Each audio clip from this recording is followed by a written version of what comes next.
Regulatory authority has authorized the CoronaVac COVID-19 vaccine. The vaccine is administered as 2 doses. The authorization is based on the safety, quality and efficacy data submitted by Curanto Pharma Pty Limited to SAHPRA between the 22nd of March 2021 and the 22nd of June 2021. Now, SAHPRA says although the data submitted are considered acceptable at this point, the authorization is subject to a number of conditions. For more on this story, I spoke to SAHPRA's Chief Executive Officer, Dr. Boitumelo Semete Makokotlela. Take a look. This is a vaccine, as we've indicated, that we recently authorized. It is manufactured by CoronaVac.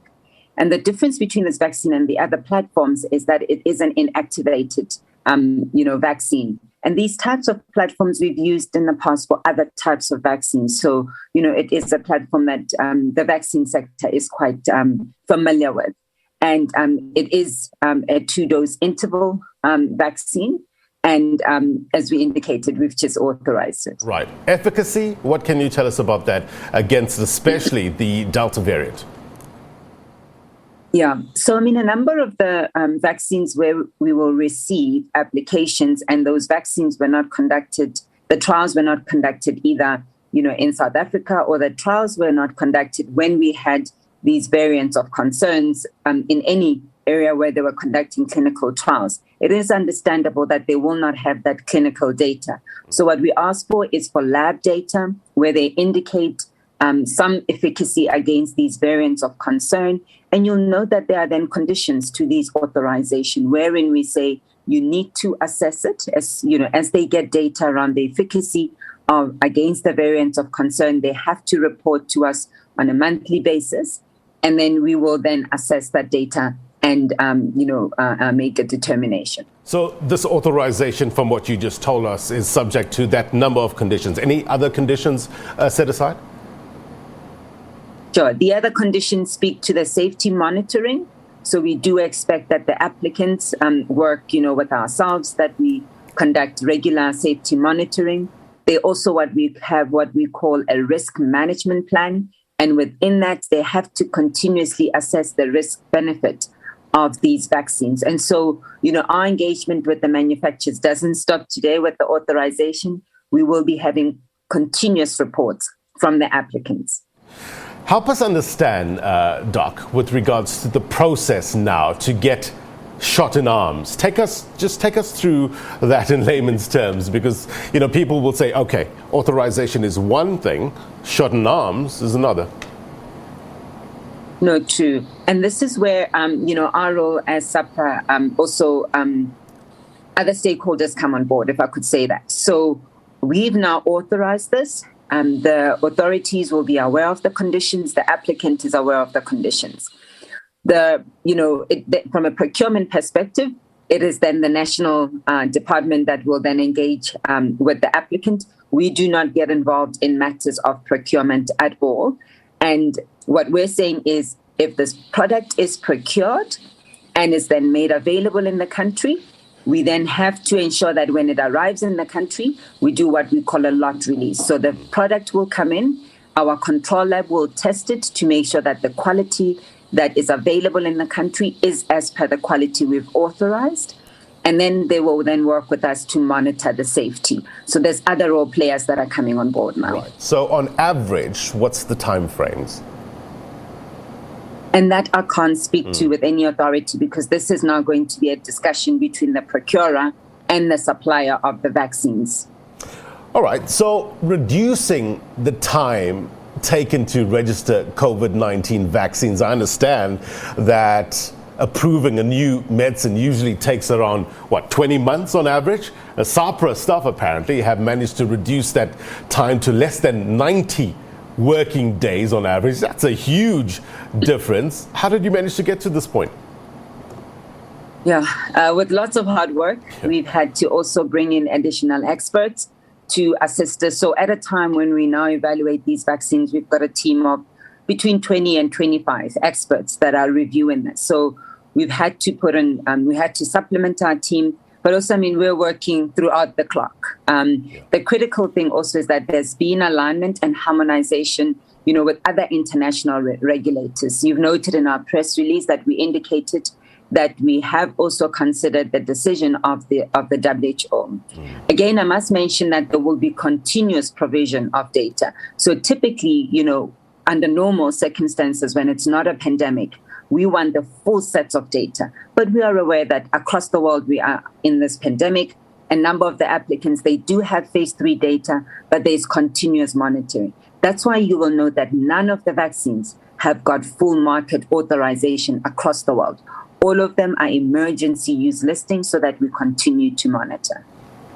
So SAHPRA has announced that it has so far authorized 3 vaccines, 3 COVID-19 vaccines, those manufactured by AstraZeneca, Pfizer, and the Janssen one. We better know it as the Johnson & Johnson.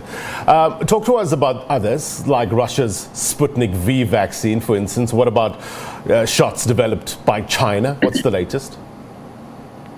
Sure. So this one then is our 4th authorization. So it will add to that list. As we indicated, we authorized this yesterday. The applicant received the communication late yesterday.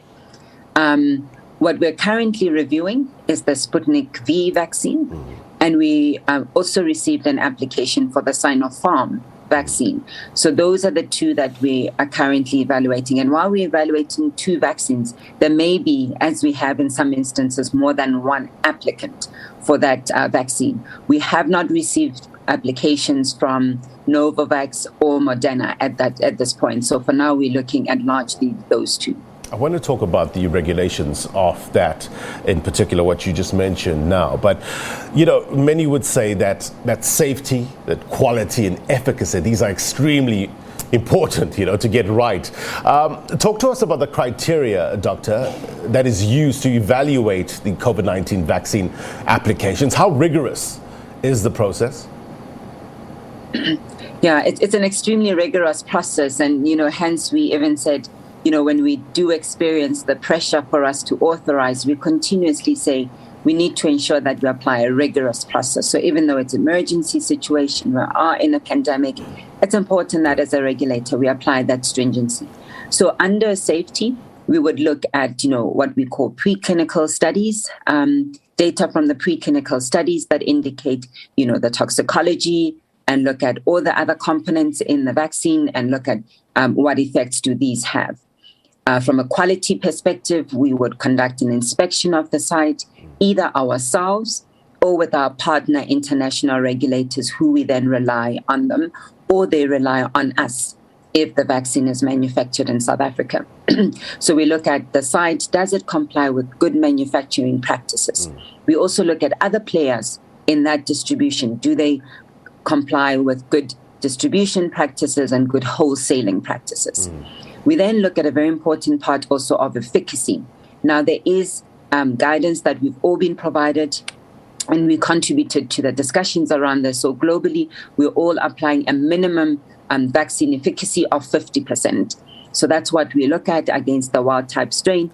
And now with all these variants of concerns, there's data emerging. So when it comes to efficacy, we would look at lab data as well as clinical data or clinical real-life data of efficacy of these vaccines. And when we consider this, we don't only consider data generated in South Africa.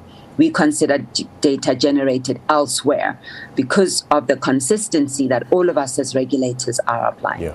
I think it's very, very important that we all on the same page in terms of trying at least to understand the process, the scientific process as well, because a lot of the times it flies over our heads, mine in particular, big head I have, it still gets over there.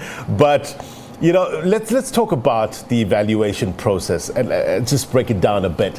What does the regulation say in terms of SAHPRA's evaluation of the applicants? Does it have to be submitted by a locally licensed applicant? Is that the case?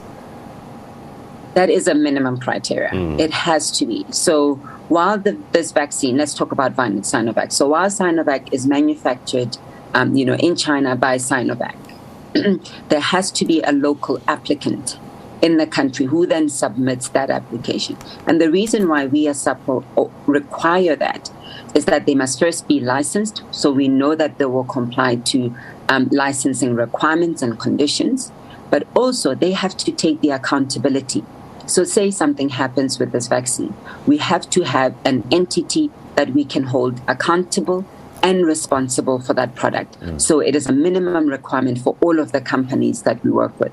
But also from a manufacturing perspective, we had to ensure that the facility that Sinovac utilizes complies with good manufacturing practices. So while we're under lockdown and our inspectors couldn't go there, we worked with the relevant authorities. In this case, we worked with WHO, some of our inspectors, even for the Sputnik vaccine. They went to Russia together with WHO to assess the facility. Right. So the assessment is very, very intricate, and hence our timeframes, cannot be a number of days, as some have requested that we do it in a number of days. We need to ensure that we apply the required rigor. So if I understand you correctly, Doctor, so unless you receive an application for approval, you cannot register it, meaning that you can't, as SAHPRA, go and say, okay, I want this vaccine, I want that vaccine, I want that vaccine. Definitely not. So as a regulator, we're supposed to remain neutral.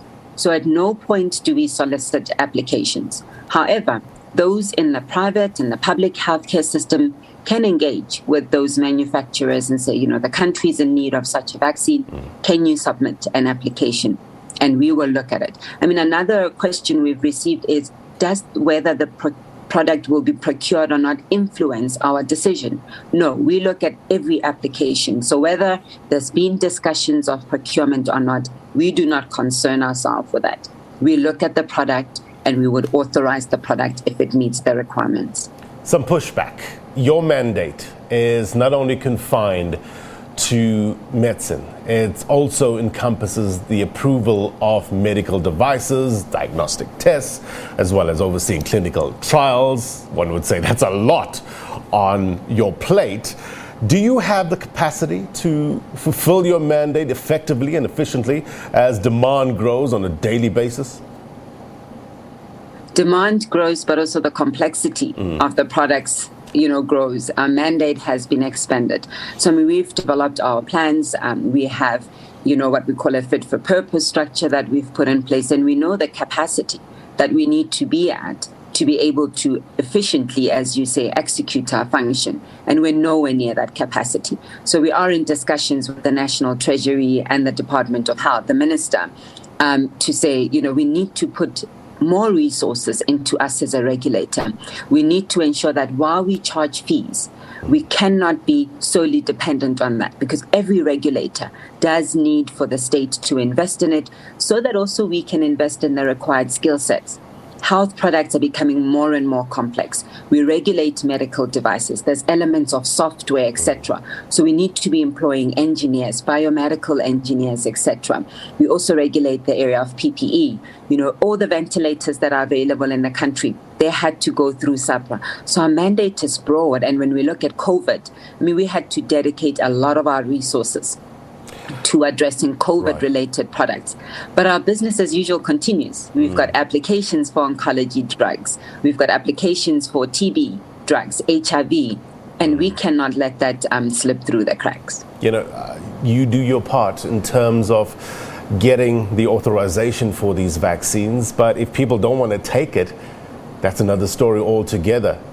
Vaccine hesitancy, not only here in South Africa, but around the world, real issue. We know that vaccines are not 100% protective. I was listening to Dr. Soumya Swaminathan, the WHO's chief scientist, the other day, saying that there will be vaccinated people who end up in hospital, but the majority of vaccinated people who get the infection, it will be mild, it will be probably asymptomatic. It's not going to require this kind of intensive care that we've been seeing.